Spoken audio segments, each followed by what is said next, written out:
यो जब 15 वर्षदेखि गरिराख्नुभएछ, हजुर तपाईँले कसरी सोच्नुभयो कि मलाई डान्समै जानु छ या फिर कोरियोग्राफी नै गर्नु छ, कसरी हो? म अब बासिन्दा भनेको सियारी अमुवा। हजुर सर। पहिला सुरुमा सिक्दाखेरि त डान्सलाई त अलगै नजरले हेर्थेँ होइन। हजुर हजुर।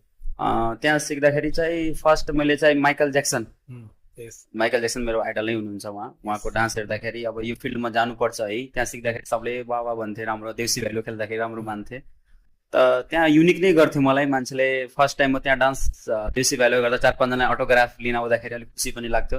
यो प्लेटफर्म मैले सिक्दाखेरि के हेऱ्यो भन्दाखेरि डान्सरलाई अनि हजुरको टिचरहरूले त्यति प्लेटफर्म छैन।